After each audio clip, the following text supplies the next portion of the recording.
Bismillahirrahmanirrahim. Assalamualaikum warahmatullahi wabarakatuh. Innal hamdalillah nahmaduhu wa nasta'inuhu wa nastaghfiruh wa natubu ilaihi wa na'udzu billahi min shururi anfusina wa min sayyiati a'malina. Man yahdihillahu fala mudilla lahu wa man yudlil فلا هادي له وأشهد أن لا إله إلا الله وحده لا شريك له وأشهد أن محمدا عبده ورسوله اللهم صل وسلم وبارك وزد وأنعم على حبيبنا محمد صلى الله عليه وسلم. Ahibati fillah, azani Allah wa iyyakum, jemaah sekalian yang semoga senantiasa dimuliakan Allah Azza wa Jalla. Alhamdulillah, pada kesempatan pagi hari ini kita masih diberikan kesempatan oleh Allah Subhanahu wa taala untuk meningkatkan keimanan dan ketakwaan kita melalui majelis-majelis ilmu, yang semoga apa yang kita lakukan dan apa yang kita upayakan pada kesempatan pagi hari ini diridhai oleh Allah Subhanahu wa taala, sekaligus menjadi media untuk kemudian Allah mengampuni dosa-dosa dan kesalahan-kesalahan kita. Jamaah sekalian dimuliakan Allah Subhanahu wa taala,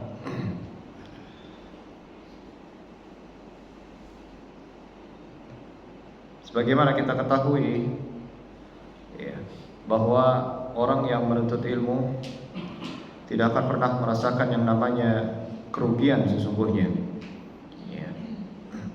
terutama kerugian dilihat dari kerugian dunia ukhrawi. Betapa banyak Allah Subhanahu wa taala dan Rasul sallallahu alaihi wasallam menyebutkan tentang keutamaan menuntut ilmu. Bahkan orang yang sekedar duduk-duduk gitu tanpa disengaja mendengarkan ilmu, mereka pun juga mendapatkan keutamaan dari membersamai orang yang sedang menuntut ilmu. Allah Subhanahu wa taala memberikan keutamaan mereka-mereka yang menuntut ilmu, sebagaimana dalam sebuah hadis Nabi sallallahu alaihi wasallam mengatakan, inna lillahi malaikatan sayyaratan. Sesungguhnya Allah Subhanahu wa taala memiliki para malaikat-malaikat yang Allah Subhanahu wa taala tugaskan. Malaikat-malaikat ini yatatabba'una majalis dzikri. Mereka ditugaskan oleh Allah Azza wa Jalla untuk duduk berkeliling mencari majelis-majelis ilmu, lalu kemudian duduk bersama dengan mereka. Subhanallah. Allah tugaskan para malaikat ini untuk kemudian berkeliling mencari majelis-majelis ilmu dan duduk bersama dengan mereka. Lalu kemudian para malaikat yang ditugaskan ini mereka kembali kepada Allah Azza wa Jalla, naik ke langit, menginformasikan dan melaporkan apa yang sudah mereka lakukan. Mereka ditanya, dari mana kalian? Kami baru saja dari majelis-majelis ilmu yang ada di dunia, bertemu dengan hamba-hamba dan seterusnya, melaporkan apa yang dilakukan oleh manusia di dunia, terutama yang sedang ada di majelis ilmu. Allah Subhanahu wa taala mengampuni dosa-dosa mereka. Allah meridhai apa yang mereka lakukan. Lalu kemudian di akhir hadisnya cukup panjang, para malaikat bertanya, ya Rabb, bagaimana dengan orang-orang yang hanya sekedar duduk-duduk tanpa disengaja, mungkin lewat ingin sebuah tujuan, lalu kemudian mampir sebentar di masjid, sekedar duduk-duduk tanpa dirasa dia juga mendengarkan majelis ilmu tanpa ada tujuan pertama. Maka kata Allah Subhanahu wa taala, Allah juga mengampuni dosa-dosanya dan Allah memberikan keutamaan yang mereka hanya sekedar duduk-duduk di belakang saja. Subhanallah. Artinya tidak akan rugi orang-orang yang dekat dengan para penuntut ilmu. sampai seperti ini. Hadirin jemaah sekalian yang dimuliakan Allah Subhanahu wa taala.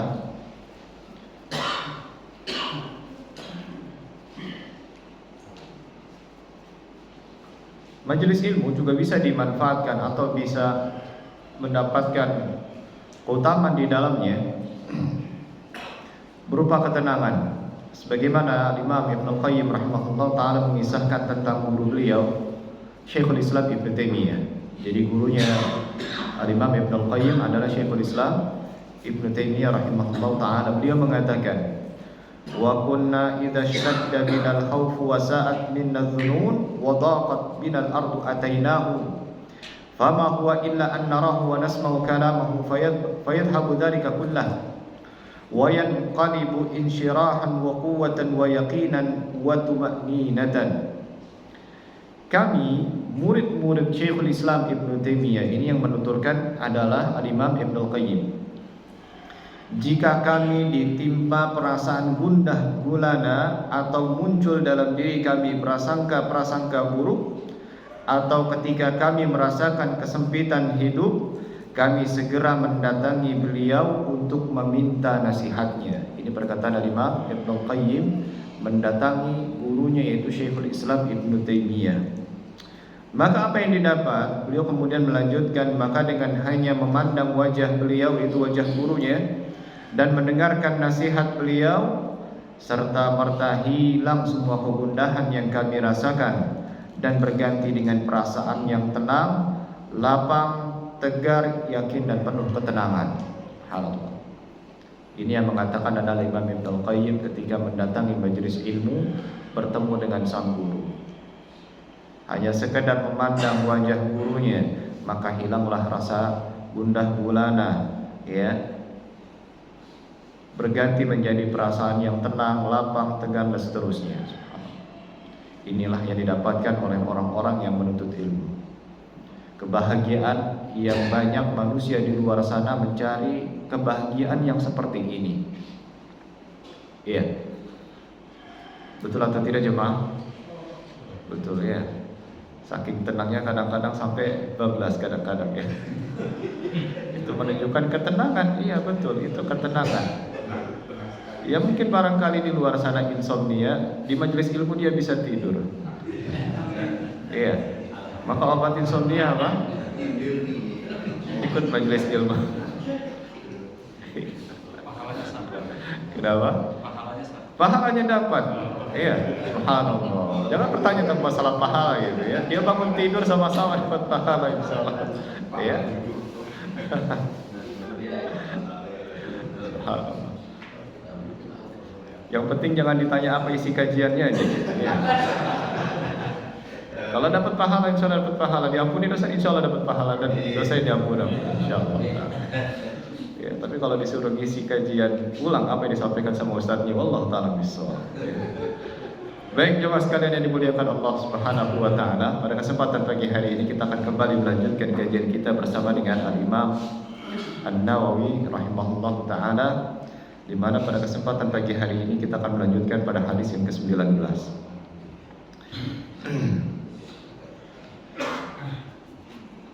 An Ibn Abbas Abdullah bin Abbas radhiyallahu anhu qala kuntu khalfan nabiy sallallahu alaihi wasallam yawman inni uallimuka kalimatin ihfazillaha yahfazka ihfazillaha tajidhu tujahaka faqala ya gulam idza sa'alta fas'alillah wa idza ista'anta fasta'in billah wa'lam anna al-ummata law ijtama'at 'ala an yanfa'uka bi syai'in lam yanfa'uka bi syai'in illa bi syai'in qad katabahu Allahu lak wa in ijtama'u 'ala an yadurruka bi syai'in lam yadurruka illa bi syai'in qad katabahu Allahu 'alaik rufi'atil aqlam wa jaffatis suhuf rawahu Tirmidzi wa qala haditsun hasanun sahih.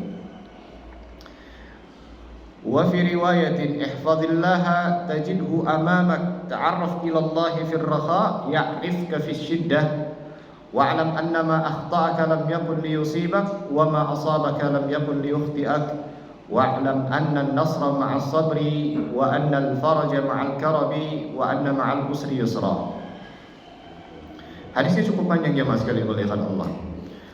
Namun panjangnya hadis ini ya menandakan tentang faedah yang sangat luar biasa. Ya. Dari jalan sahabat Abdullah bin Abbas radhiyallahu taala anhu, dia berkata, suatu hari aku pernah berboncengan bersama dengan Nabi sallallahu alaihi wasallam. Artinya Abdullah bin Abbas ini sedang dibonceng oleh Nabi. Ya. Dan pada saat itu Abdullah bin Abbas ini usianya masih sangat belia sekali, masih usia anak-anak. Bahkan diriwayatkan Abdullah bin Abbas itu ketika Rasul sallallahu alaihi wasallam wafat usianya masih 10 tahun. Artinya masih sangat muda sekali. Ya.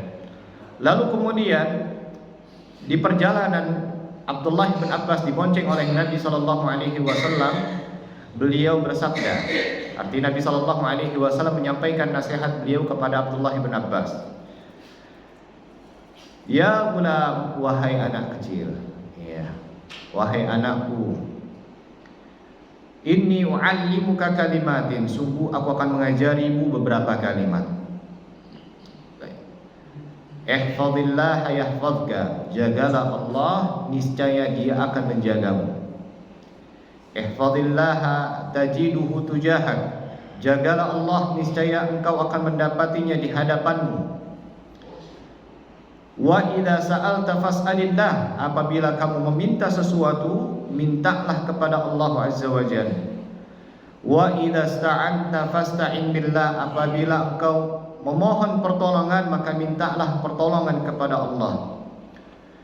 Ketahuilah kalau seandainya umat manusia bersatu untuk memberikan suatu manfaat kepadamu, niscaya mereka tidak akan mampu memberikan manfaat kepadamu kecuali sesuai yang telah Allah tentukan untukmu. Kalau seandainya mereka bersatu untuk menimpakan suatu mudarat kepadamu, niscaya tidak akan membahayakanmu kecuali sesuai yang telah Allah tetapkan akan menimpamu.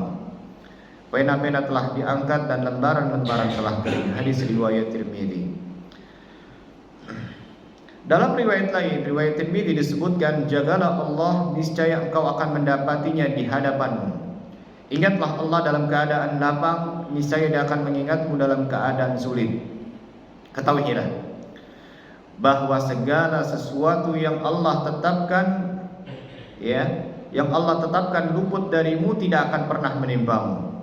Segala sesuatu yang telah ditetapkan menimpamu, maka tidak akan luput darimu. Ketahuilah bahwa pertolongan itu bersama kesabaran, dan jalan keluar itu bersama kesulitan, bersama kesukaran itu ada kemudahan.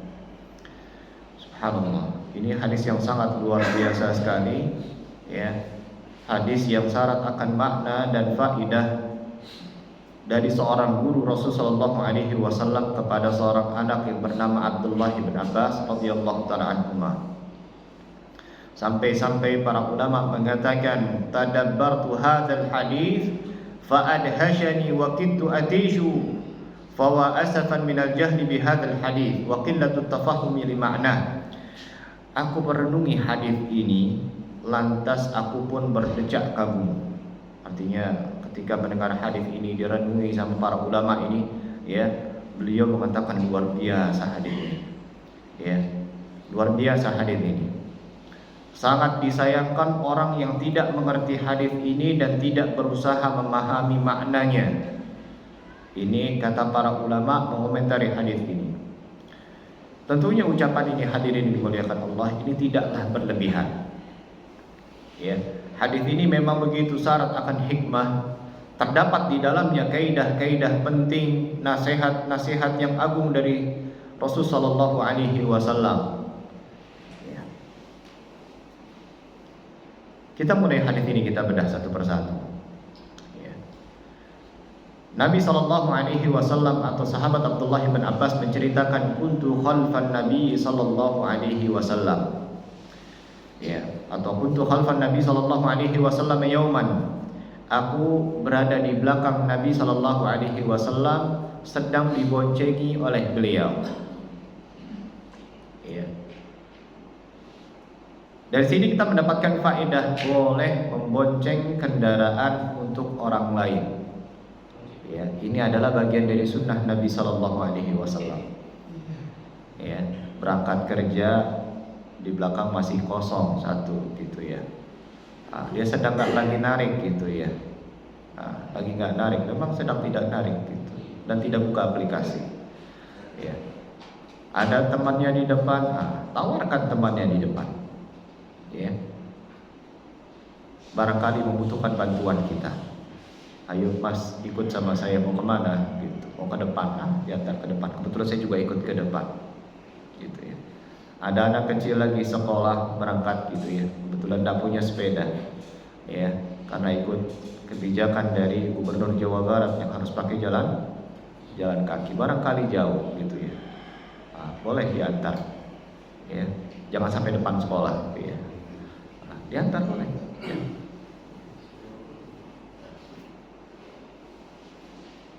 Sebagaimana juga para ulama di kota Madinah ya, kalau tidak salah Syekh Al-Albani rahimahullah taala, kalau tidak salah ya, itu setiap berangkat dan pulang itu mobilnya selalu dipenuhi dengan mahasiswa-mahasiswanya. Dia ajak masuk ke dalam ya, subhanallah ya. Dalil bolehnya membonceng kendaraan selama tidak memberatkan juga ya. Jadi kita boleh pakai, kalau dulu Nabi SAW pakai himar, pakai keledai gitu. Boleh ya, kalau punya keledai boleh beli lalu kemudian dipakai keledainya buat berangkat kerja, boleh gitu ya.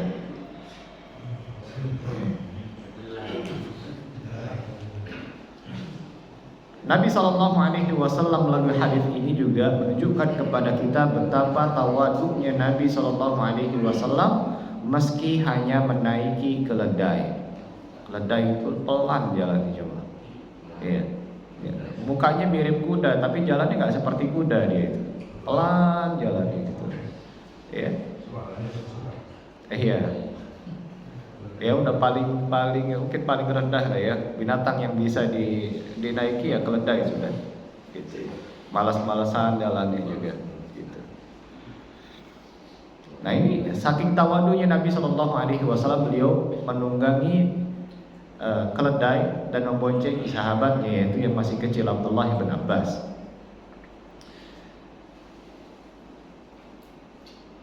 Ini salah satu potret yang digambarkan dalam hadis ini, ketawaduan Nabi SAW. Ya. Berbicara masalah tawadu juga, ya, kepada diri Nabi SAW dari awal sampai beliau meninggal atau wafat, cerita tentang ketawaduan itu tidak pernah lepas dari diri beliau. Subhanallah. Ya, tawadunya subhanallah. Dalam sebuah perjalanan, ini ada potret lain dari ketawaduan Nabi SAW, bahwa dalam sebuah perjalanan para sahabat kehabisan air dan dilanda kehausan yang sangat luar biasa. Saat itu Rasulullah SAW bersama dengan Abu Qatadah radhiyallahu ta'ala anhu membawa midha'ah, ya, wadah berisi air untuk dibagikan kepada para sahabatnya. Lalu baginda Nabi SAW menuangkan air dan Abu Qatadah membagikan satu persatu kepada para sahabat-sahabat Nabi, sampai pada akhirnya seluruh sahabat kebagian, namun tersisa 2 orang, yaitu Abu Qatadah dan Rasulullah SAW. Maka apa yang dilakukan oleh Nabi? Rasulullah SAW kembali menuangkan untuk Abu Qatadah dan meminta beliau untuk meminumnya. Sisa 2 orang. Ma baqiya lana illa thnatan, ya, tidaklah tersisa dari minumannya kecuali 2 orang yang belum minum, yaitu Abu Qatadah yang membagikan itu pada para sahabat-sahabat Nabi dan Rasulullah SAW. Lalu kemudian Nabi SAW menuangkan untuk Abu Qatadah dan meminta beliau untuk meminumnya.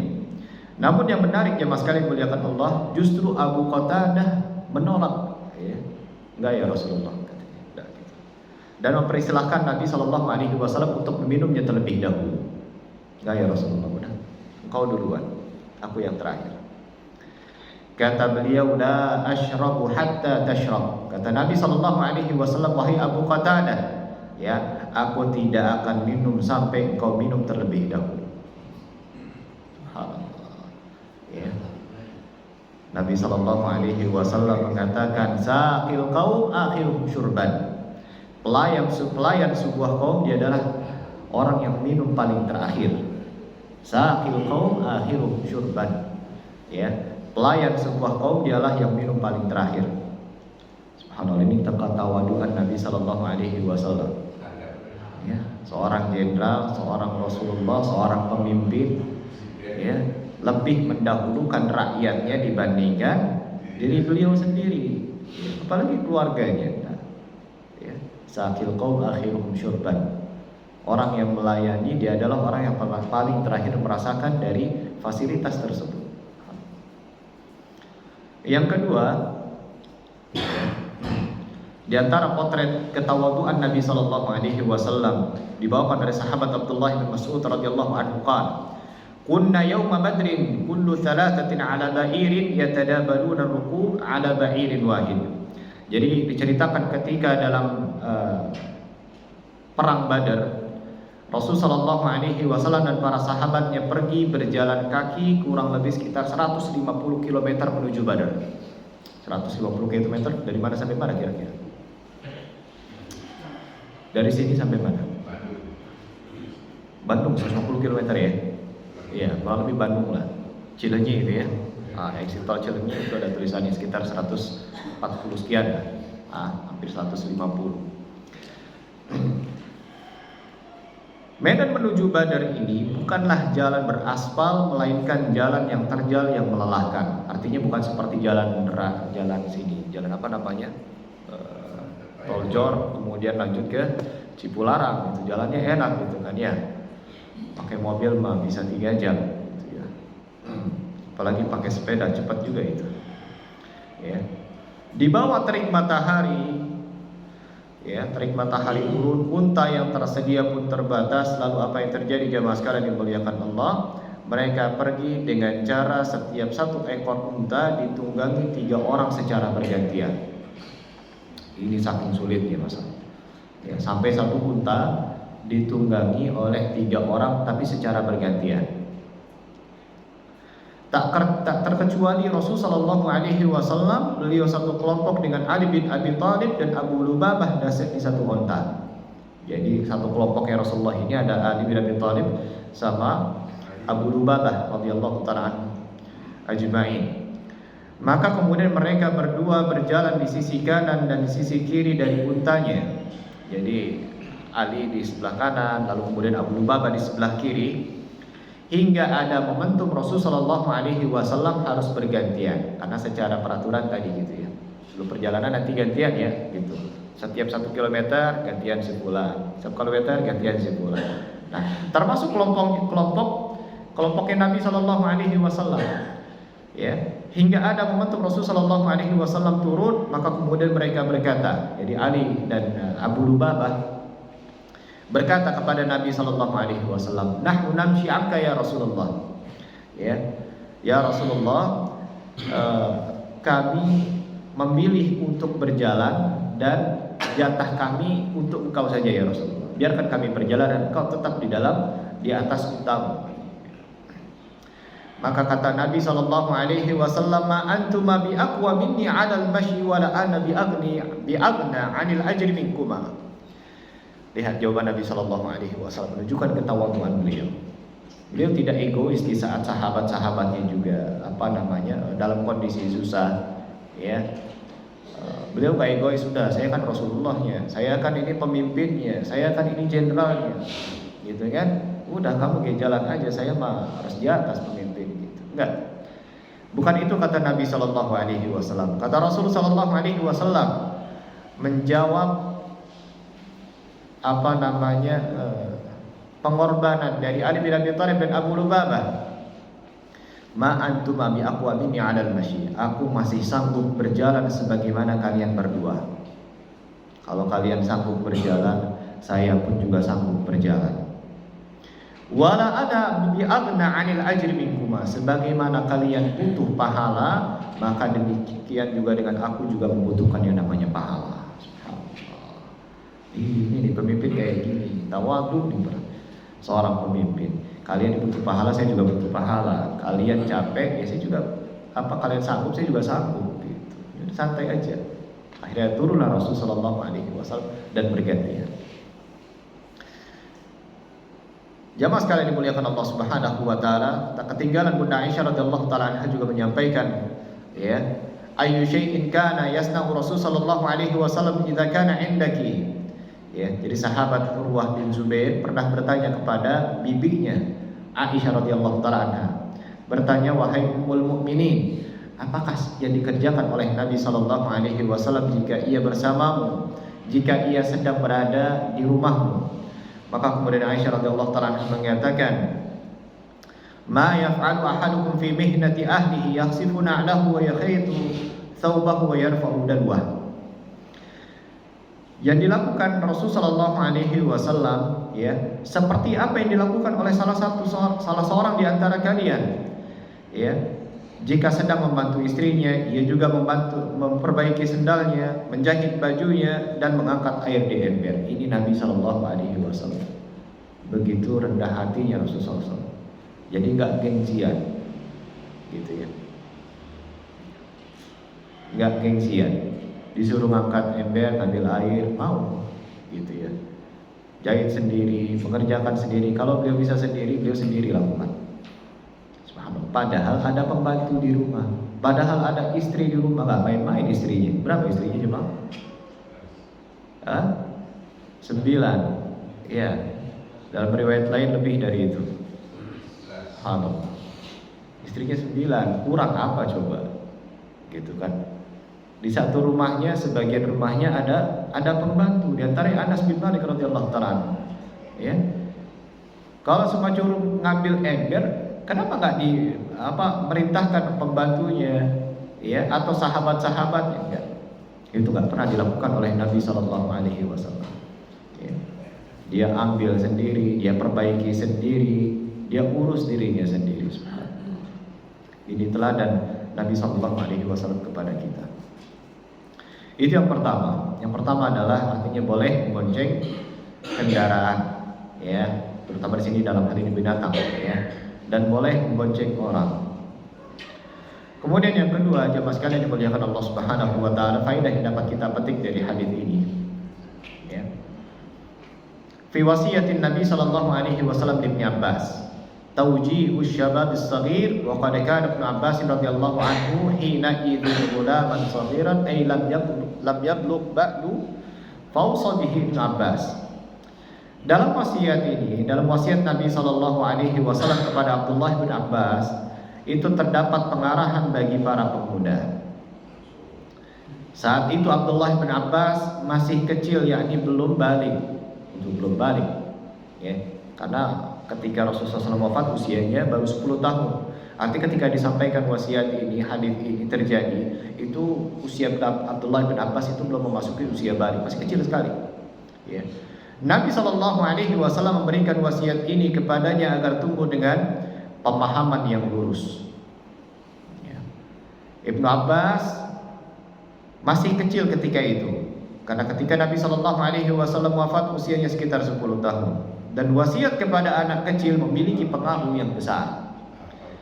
Apabila datang dari seorang yang alim ataupun penuntut ilmu, maka jangan segan-segan untuk menasehati anak-anak kita. Ya. Ini Nabi Shallallahu Alaihi Wasallam yang harus kita teladani, yang harus kita contoh ketika melihat anak kecil. Beliau gak segan-segan untuk memberikan nasihat kepada anak kecil tersebut. Gak, Nabi Shallallahu Alaihi Wasallam gak bilang dia belum ngerti, gitu ya. Dia masih anak-anak. Gengsi menasehati anak-anaknya dan dilakukan oleh Nabi Shallallahu Alaihi Wasallam.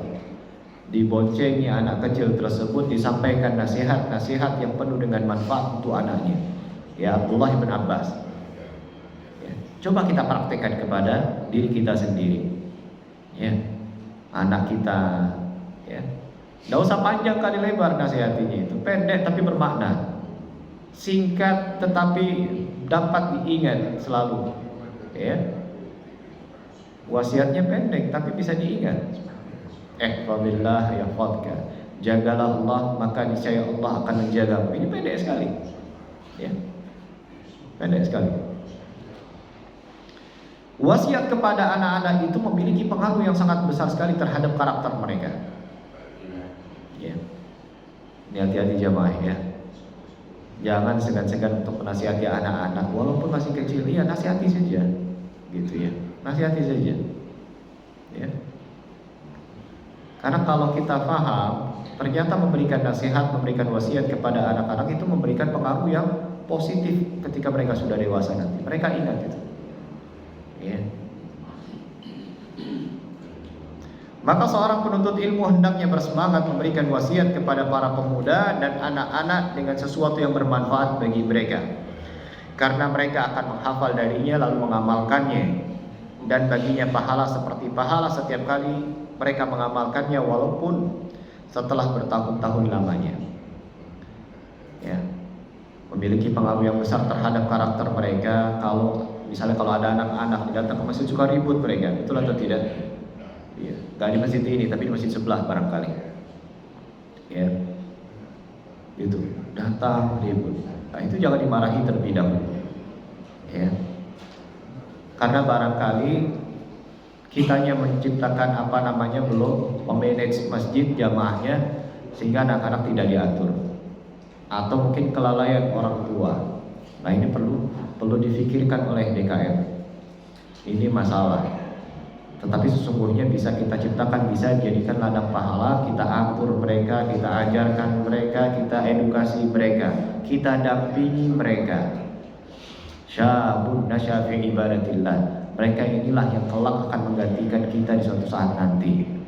Kalau tidak diberikan nasihat, kalau tidak diberikan arahan, kalau acuh tak acuh sampai dewasa seperti itu, gitu ya. Karena nggak ada yang mengingatkan. Itulah fungsinya jamaah, fungsinya DKM adalah memberikan edukasi kepada jamaahnya, baik yang sudah dewasa maupun yang masih kecil. Dampingi mereka. Ada satu orang yang bertugas di belakang, sudah selesai dipanggil anak-anaknya, ya. Sekali, dua kali, tiga kali, insya Allah akan ada manfaatnya kepada mereka.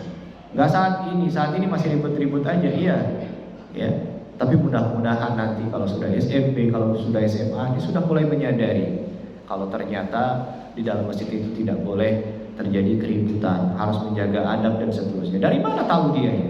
Ya, dari jamaah yang menasihati dia, dari orang dewasa yang menasihati dia. Karena orang tuanya barangkali belum sholat. Ya. Jamaah sekalian dimuliakan Allah Subhanahu wa taala. Faedah yang kedua. Faedah yang ketiga, Nabi sallallahu alaihi wasallam mulai memberikan nasihatnya, ihfazillaha yahfazka. Jagalah Allah, maka niscaya Allah akan menjagamu. Yang dimaksud dengan menjaga Allah Subhanahu wa taala bukan secara fisik atau bukan secara zat dijagain, itu bukan. Ya. Yang dimaksud dengan menjaga Allah adalah menjaga batasan-batasannya, menunaikan hak-haknya, mengerjakan perintah dan menjauhi larangannya. Itu. Ihfazillah yahfazka. Jagalah Allah. Yang dimaksud menjaga Allah di sini tunaikan hak-haknya. Ya. Engkau ini sebagai seorang hamba, engkau punya kewajiban dan Allah punya hak terhadapmu. Ya, nggak boleh syirik, nggak boleh menyekutukan Allah, tidak boleh berbuat riya, tidak boleh berbuat hal-hal yang tidak diajarkan oleh Nabi Sallallahu Alaihi Wasallam. Jalankan perintah-perintah Allah. Ya. Bertakwa kepada Allah Subhanahu Wa Taala artinya diperintahkan untuk menunaikan segala apa yang diperintahkan oleh Allah Azza wa Jalla. Ihfazillah, itu adalah bagian dari penjagaan Allah Subhanahu wa taala. Bentuk penjagaan yang dilakukan oleh manusia terhadap Allah Subhanahu wa taala. Allah Subhanahu wa taala memuji orang-orang yang menjaga Allah Subhanahu wa taala. Dalam hal tadi menjaga Allah artinya apa? Ya, menjaga batasan-batasan. Ini boleh, ini enggak boleh. Itu adalah bentuk penjagaan kita terhadap Allah Subhanahu wa taala. Ya. Ini adalah hak-haknya Allah, ini adalah kewajiban-kewajiban manusia terhadap Allah Subhanahu wa taala. Itu adalah bentuk mengamalkan hadis ini. Allah Subhanahu wa taala memuji, "Hadza ma tu'aduna likulli awwabin hafiz, man khasyiyar rahmana bil ghaibi wa jaa'a biqalbin munib." Dalam surat Qaf ayat ke-32 dan 33 dikatakan kepada mereka, inilah yang dijanjikan kepadamu, yaitu kepada setiap hamba yang bertaubat dan hafidh. Hafidh itu ditafsirkan oleh para ulama adalah orang yang senantiasa menjaga perintah-perintah Allah Subhanahu wa taala. Juga ditafsirkan orang yang senantiasa mengingat dosa-dosanya agar senantiasa bertaubat. Ini pun juga masuk dalam hafidh, menjaga Allah Subhanahu wa taala. Ya. Kemudian dikatakan oleh para ulama, ihfazillah maksudnya adalah menjaga batasan-batasan Allah, hak-haknya dan perintah-perintahnya dengan cara melaksanakan sesuai dengan kemampuan. Serta jagalah larangan-larangannya, maksudnya menjauhi larangan-larangan Allah. Ya, baik dalam ucapan, perbuatan maupun keyakinan. Barang siapa menjaga hal-hal tersebut, maka ia telah menjaga Allah, yakni menjaga hak-hak Allah, dan Allah pun akan menjaga dia. Ini berlaku secara umum jamaah. Namun terdapat dalil-dalil yang secara khusus menekankan agar hamba menjaga sebagian perintah-perintah tersebut. Di antaranya Allah Subhanahu wa taala memerintahkan kita untuk menjaga salat. Allah perintahkan kita untuk menjaga salat. Yang itu juga bagian dari menjaga Allah Subhanahu wa taala. Ingat salat, ketika adzan berkumandang yang diingat adalah salat. Dimanapun dia, salat. Di saat kerjaan adzan berkumandang salat. Itu adalah bentuk penjagaan manusia kepada Allah Subhanahu wa taala. Allah Subhanahu wa taala berfirman, pelihara semua salat dan salatul wusta, hafizu 'alas salawati was salatul wusta wa qumu lillahi qanitin. Peliharalah semua salat dan salat wusta. Ajarkan anak kita, nak, dimanapun kamu berada, jangan lupa sholat. Itu adalah bentuk penjagaan kita terhadap Allah Subhanahu wa taala. Dan sedang mengajarkan kepada anak-anak kita untuk menjaga Allah Subhanahu wa taala. Benar-benar dijaga. Rasulullah SAW juga bersabda, barang siapa yang menjaga sholat, maka ia akan menjadi cahaya baginya, bukti baginya, dan keselamatan baginya pada hari kiamat. Yang dimaksud menjaga salat di sini adalah menunaikannya tepat pada waktunya dengan tata cara yang dicontohkan oleh Nabi Shallallahu Alaihi Wasallam. Itu adalah bentuk penjagaan manusia terhadap Allah Subhanahu Wa Taala. Wahfadhu aimanakum, juga Allah Subhanahu Wa Taala perintahkan untuk menjaga sumpah-sumpah kalian. Jangan asal sumpah atau jangan bersumpah kecuali atas nama Allah Subhanahu Wa Taala. Ini masalah akidah jemaah. Sumpah. Kita ini dilarang untuk bersumpah kepada selain Allah Subhanahu wa taala. Namun pada prakteknya masyarakat kita masih bersumpah kepada selain Allah Subhanahu wa taala. Walaupun itu baik, demi Rasulullah. Itu sering saya dapati itu. Demi Allah, demi Rasulullah gitu ya. Boleh atau tidak? Demi Allahnya boleh, demi Rasulullahnya tidak boleh. Demi ibu sama bapak saya di rumah. Kenapa ibu dan bapaknya dibawa-bawa? Gitu ya. Yang punya masalah dia yang dibawa bapak ibunya. Ini juga tidak boleh. Man halafa bi ghairillahi faqad kafara aw asyrak. Barang siapa yang bersumpah kepada selain Allah, maka sesungguhnya dia telah melakukan perbuatan syirik. Nah, ini masalah akidah yang harus dipahami. Gak boleh.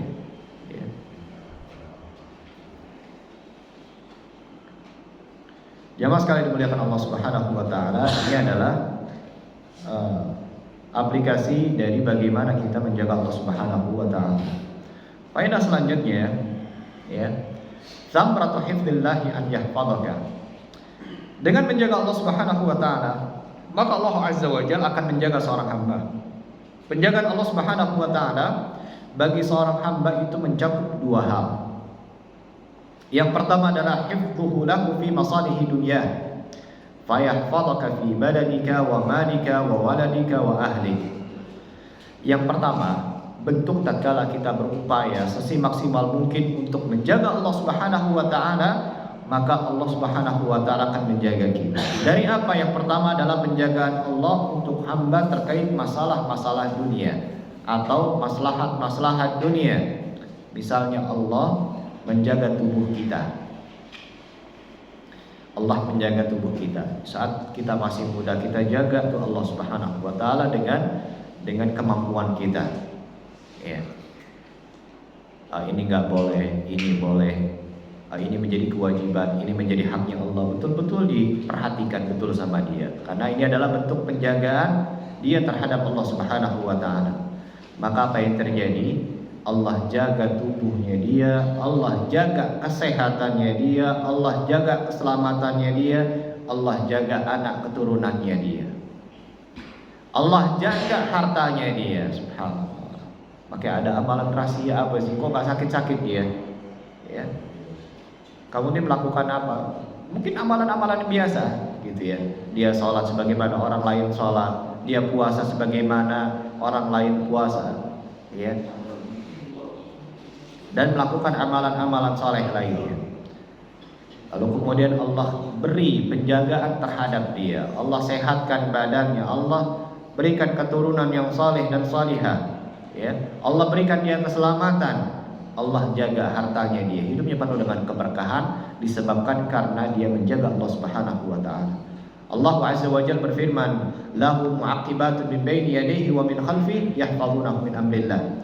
Baginya manusia ada malaikat-malaikat yang menyertainya secara bergiliran dari depan dan belakangnya yang menjaganya atas perintah Allah. Allah perintahkan malaikat untuk menjaga dia. Ini lebih dari sekedar asuransi jamaah. Ya. Kalau asuransi hanya bisa mengcover 1-2 aspek dan seterusnya, gitu ya. Tapi ketika kita menjaga Allah Subhanahu wa taala, Allah jaga semuanya. Subhanallah. Ya.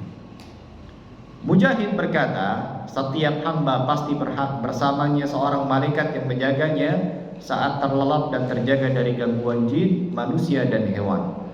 Jika ada bahaya yang akan datang kepadanya, malaikat berkata, perhatikan di belakangmu. Kecuali saat Allah mengizinkan satu musibah terjadi, maka musibah itu akan menimpa hamba tersebut. Ini adalah bentuk penjagaan Allah. Allah utus malaikat menugaskan untuk menjaga manusia. Diceritakan jamaah sekalian dimuliakan Allah, ada seorang ulama yang sudah lanjut usia namun dikaruniai oleh Allah Subhanahu wa taala tubuh yang sehat. Suatu ketika sang ulama melompat dengan sangat kuatnya. Ini sudah tua tapi tenaganya masih oke gitu ya. Seakan-akan masih usianya masih belasan tahun, masih kuat banget gitu. Diajak lari, hayu gitu ya. Diajak sepedahan, hayu gitu. Ya. Subhanallah. Seakan-akan ini kayak masih muda gitu. Ya, usianya bolehlah 80 tahun, tapi kalau dari sisi tenaga ya, masih usia 20-25 masih oke lah diajak lari. Sering ketemu seperti ini orang? Jamaah, orang tua seperti ini sudah langka atau tidak? Di sini banyak orang tua di sini. Alhamdulillah masih kuat ke masjid gitu ya, masih kuat sepeda gitu ya. Masih kuat apalagi ya, jalan-jalan dan seterusnya masih kuat alhamdulillah. Ya. Orang-orang melihat kejadian itu lalu kemudian berdecak kagum diiringi kekhawatiran. Kira-kira emang ini udah tua emang kuat apa gitu kan ya? Underestimate kepada orang yang sudah tua. Namun sang ulama mengatakan, anggota tubuh ini aku jaga kemaksiatan di saat muda, maka Allah Subhanahu wa taala jaga di saat aku tua. Gitu jemaah. Ya. Tipsnya apa? Tips awet muda dan kuat sampai mati.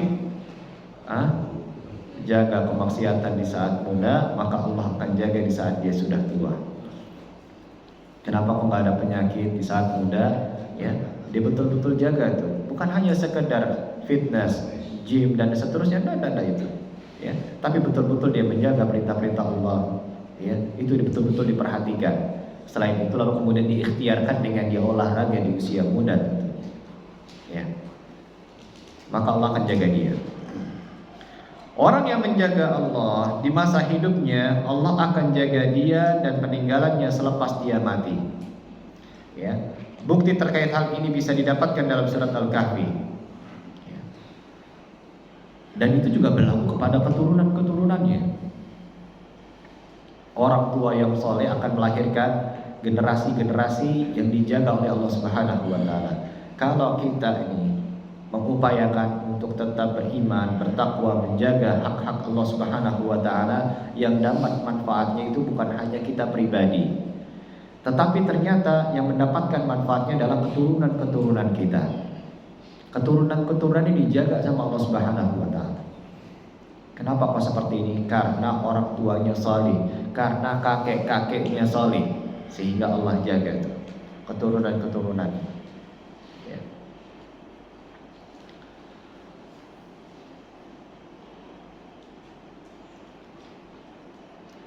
Kemudian diceritakan lagi, yang lebih menakjubkan adalah Allah menjaga sang hamba dengan menggerakkan hewan-hewan buas dan alat untuk melindunginya. Diriwayatkan bahwa Safinah, mantan budak Rasul sallallahu alaihi wasallam, menyeberangi lautan namun kapal yang digunakan bermasalah. Lantas beliau pun menepi ke sebuah pulau. Di pulau itu beliau melihat seekor singa. Saat tengah berjalan, singa itu ikut berjalan bersama beliau, bahkan menunjukkan jalan kepada beliau.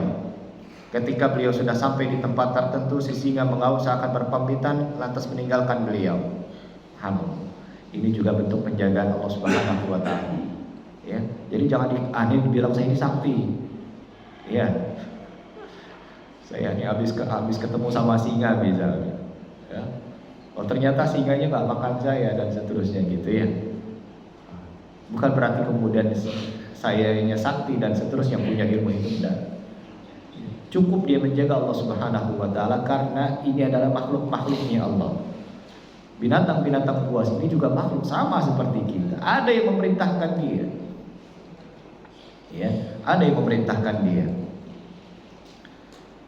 Jamaah sekalian dimuliakan Allah Subhanahu wa taala, itu adalah faedah yang keempat. Faedah yang kelima, ihfazillaha tajiduhu tujahak, wa fi riwayatin tijahak, ma'nahu anna man hafidha hududallahi wa ra'a huquqahu wajadallahu ma'ahu fi jami'il ahwal. Makna dari ihfazillaha tajiduhu tujahak, jagalah Allah maka niscaya engkau akan mendapati Allah di hadapanmu. Maksudnya adalah barang siapa yang menjaga batasan-batasan Allah, memperhatikan hak-haknya Allah, maka dia akan mendapati Allah Subhanahu wa taala senantiasa bersama dengannya di semua keadaan. Allah Subhanahu wa taala akan menolongnya. Allah Jalla Jalaluhu akan menjaganya. Allah akan memberikan taufik kepadanya, dan Allah Subhanahu wa taala akan menguatkannya dan membimbingnya.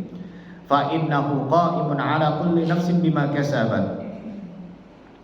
Sesungguhnya Allah Subhanahu wa taala Maha mengawasi setiap jiwa terhadap apa yang dia usahakan.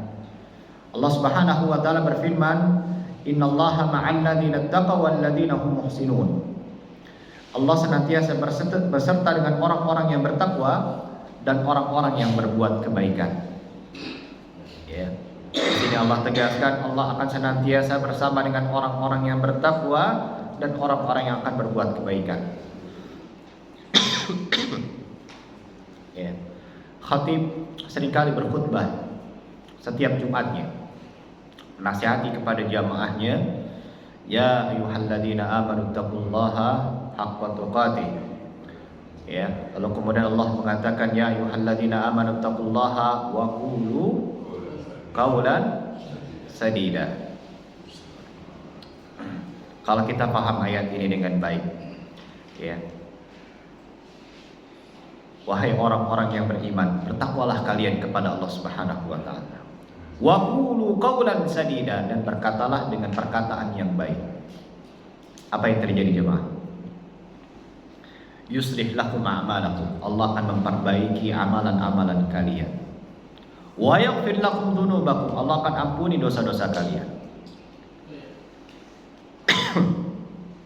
Kalau seandainya ada seorang atasan kita mengatakan kepada kita, sebutkan Anda punya masalah, saya akan selesaikan masalah-masalah Anda. Apa yang terjadi? Perasaan kita gimana? Senang banget gitu ya. Jarang-jarang punya bos kayak gitu. Perhatian sama kita. Ya, kamu kelihatannya sedih banget. Ya, sebutkan masalah-masalah kamu, ya, saya akan selesaikan. Wih, itu senang banget itu. Ya, saya punya utang di tempat A, saya punya utang di tempat B, keluar semua tuh daftar utangnya dia itu ya. Saya punya kreditan belum beres ini, belum kreditan itu belum beres.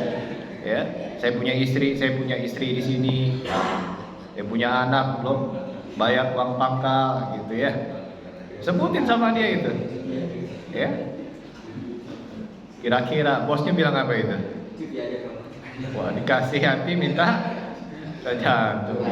Gak ada yang kayak gitu, karena memang gak ada manusia yang kayak gitu ya, jarang. Ya. Tapi ini bagaimana dengan Rabbul Alamin? Allah Subhanahu wa taala mengatakan kepada kita, ya ayyuhalladzina amanu taqullaha wa qulu qawlan sadida. Cukup dua. Bertakwa kepada Allah Subhanahu wa taala, wa qulu qawlan sadida, berkata perkataan yang baik. Perkataan-perkataan yang diridhoi oleh Allah Subhanahu wa taala. Karena dengan takwa dan berkata dengan perkataan yang baik tadi, ya, Allah Subhanahu wa taala akan menyelesaikan kita punya masalah. Allah akan menyelesaikan kita punya masalah. Masalahnya kita nggak yakin, gitu dong. Iya, kita nggak merespon yang punya ayat yang kita dengar setiap pekan, kita nggak yakin. Kalau Allah tuh segitu hebatnya kita punya masalah besar, ternyata Allah bisa menyelesaikan semuanya dengan hanya bertakwa kepada Allah Azza wa Jalla, dengan mengucapkan perkataan yang baik. Wa yaghfir lakum dzunubakum wa may yuti'illaha wa rasulahu faqad faza fawzan 'azima. Ya. Nah, dalam hal ini Allah Subhanahu wa taala tatkala kita bertakwa, tatkala kita menjaga Allah Azza wa Jalla, maka kita akan dapati Allah itu seakan-akan ada di hadapan kita. Maksudnya gimana? Allah itu hadir setiap kita punya masalah. Allah itu hadir tatkala kita butuh sesuatu. Ya. Kita punya kesulitan, Allah hadirkan kemudahannya. Kita sedang mengerjakan sesuatu pekerjaan, Allah berikan taufik, Allah ridhai pekerjaan tersebut. Ya. Kita butuh penjagaan, Allah yang akan menjaga kita. Subhanallah. Kurang yakin apa lagi kita? Ya. Kita ini takut, butuh penjagaan manusia, tidak perlu khawatir, Allah yang akan menjaga kita. Sebagaimana Nabi SAW dan sahabatnya Abu Bakar radhiyallahu ta'ala ketika dikejar-kejar oleh kafir Quraisy. Ya, barang siapa yang mendapati kepalanya Nabi atau kepalanya Abu Bakar, ya, kita kasih hadiah dia. Semangatlah orang-orang kafir Quraisy ketika diberikan imbalan itu. Dikejarlah Nabi SAW. Ya, sampai kemudian Nabi dan Abu Bakar, ya, bersembunyi di gua apa? Gua Hira atau gua Thur? Gua Thur, ya. Kalau gua Hira tempatnya apa itu? Tempat menerima wahyu. Jangan sampai salah. Ya, jangan sampai salah. Tapi di dua tempat itu tidak ada fadilahnya jemaah ya. Untuk kemudian sholat di sana, gitu ya, zikir di sana. Ya. Saya mau zikir pagi di mana? Di Gua Thur. Subhanallah. Berangkat jam berapa dari masjid? Ya. Oh iya, terjal sekali sampai sana zikir pagi. Subhanallah. Indahnya zikir pagi di Gua Thur. Ya, habis amalannya dia sudah ria di situ ya. Udah capek-capek diceritain lagi. Ya, ada keutamaannya sholat di situ. Sering kita melihat jamaah-jamaah umrah atau jamaah haji merelakan diri mereka untuk ke Gua Hira atau Gua Thur, sholat di sana tempatnya sempit gitu ya. Berharap mendapatkan wahyu sebagaimana Nabi SAW mendapatkan wahyu. Nah, itu.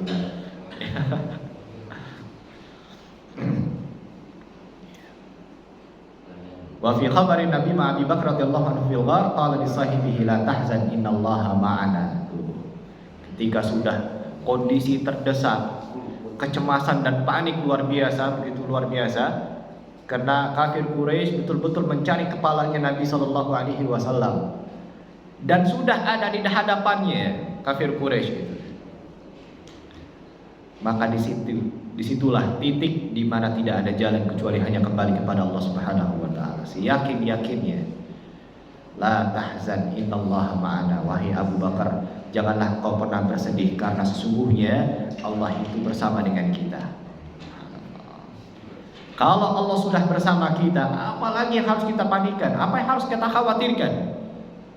Nah, seringkali kita ini gak yakin. Itu aja. Musa alaihissalam dikejar sama Fir'aun. Iya, dikejar sama Fir'aun. Ina maqala al-adu warahu wal bahru amamahu. Di belakang musuh, di depan lautan.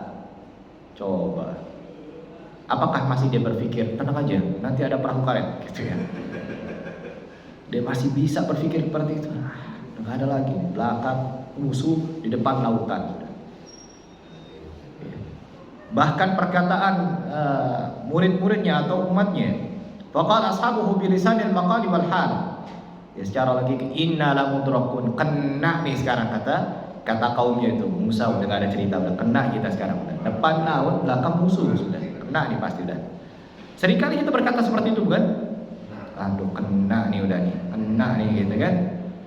Ya, depan polisi, belakang perboden, kena nih gitu ya. Hilang ini, udah gak pakai helm gitu ya. STNK mati. Ya, motor bodong gitu, kena nih kayak gitu. Kalau ini namanya nekat jamaah ya. Kalau ini namanya nekat betul ini, kena nih katanya. Inna lamudrakun katanya, kena nih besar. Wa hadza ja'al yaqinu min 'abdin hafizahullah fa hafizahullah qala kalla inna ma'i rabbi sayahdi. Muncul lewat lisan yang senantiasa menjaga Allah Subhanahu wa taala dan yakin seyakin-yakinnya Allah akan menjaga dia. Itu tuh. Seyakin-yakinnya saya udah menjaga Allah Subhanahu wa taala. Ya. Dan hari ini Allah akan menjaga saya. Yakin betul itu. Dengan penuh yakin. Sebagaimana Nabi sallallahu alaihi wasallam ketika diburu oleh kafir Quraisy. Nabi Musa alaihi salam pun demikian sama. Kalla inna ma'iya rabbi sayahdi. Tenang. Sekali-kali tidak akan tersentuh kita sekali-kali tidak akan merasakan bahaya. Inna ma'iya rabbi sayahdi, sesungguhnya saya punya Rabb, saya punya Tuhan yang senantiasa akan menjaga saya, yang senantiasa akan melindungi saya, yang senantiasa akan menunjuki saya. Betul. Ya. Fa'aikana anna Allah la yahdhur mu'minan wa inna ma yar'ahu wa yahfadhuhu wa lan yanahu min asyiddati ma qad yadurruhu fa na'lam anna hadha khairun lahu li anna Allah lan yuqaddir 'alaihi illa khairan. Dari sini seorang mukmin meyakini bahwasannya Allah Subhanahu wa taala akan senantiasa menjaga hamba-hambanya yang beriman dan senantiasa dia tidak akan pernah merasakan yang namanya mudarat, bahaya ya, selama dia menjaga Allah Subhanahu wa taala, karena sesungguhnya Allah tidak akan menentukan sebuah takdir kecuali itu adalah yang terbaik. Ini juga kalaupun seandainya kita nih ya dicatatkan oleh Allah Subhanahu wa taala kita sudah jaga Allah ya, dan yakin Allah pasti akan menjaga kita, dan yakini juga dalam prinsip kita Allah Subhanahu wa taala menentukan takdir untuk kita yang barangkali dilihat oleh kita buruk, namun di balik itu terdapat kebaikan yang banyak. Maka dalam hal ini jangan pernah suudzon sama Allah Subhanahu wa taala. Yakini hadis Nabi sallallahu alaihi wasallam, la yaqdillahu qada'an lil mu'mini illa kana khairun lah. Tidaklah Allah Subhanahu wa taala menentukan takdir bagi seorang hamba untuk seorang yang beriman kecuali takdir tersebut adalah yang terbaik untuknya. Yakini itu. Kalau kita dapat musibah, dapat ujian, padahal kemarin saya udah bisa jaga Allah Subhanahu wa taala, sholat dan seterusnya. Iya, maksiatnya juga nggak dihitung gitu kan ya. Dia punya maksiat nggak dihitung. Ya. Tapi kalau saya sudah menjaga Allah, yakin Allah akan menjaga dia. Kalaupun Allah menentukan sebuah musibah dan ujian kepada dia, yakinilah itu yang terbaik untuknya. Di balik itu ada hikmah yang sangat luar biasa. Ya, ada hikmah yang sangat luar biasa.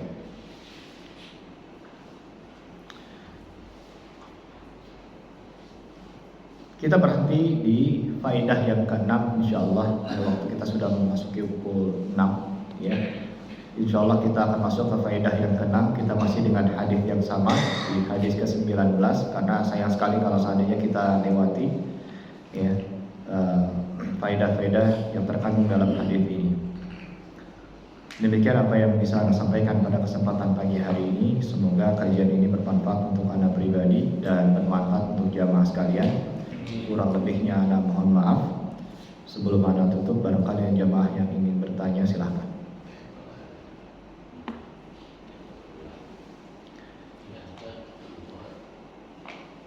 Baik, cukup insya Allah ya. Baik, cukup kita akhiri pertemuan pagi hari ini dengan kafaratul majlis. Subhanallah wa bihamdika asyhadu an la ilaha illa anta astaghfiruka wa atubu ilaik. Assalamualaikum warahmatullahi wabarakatuh.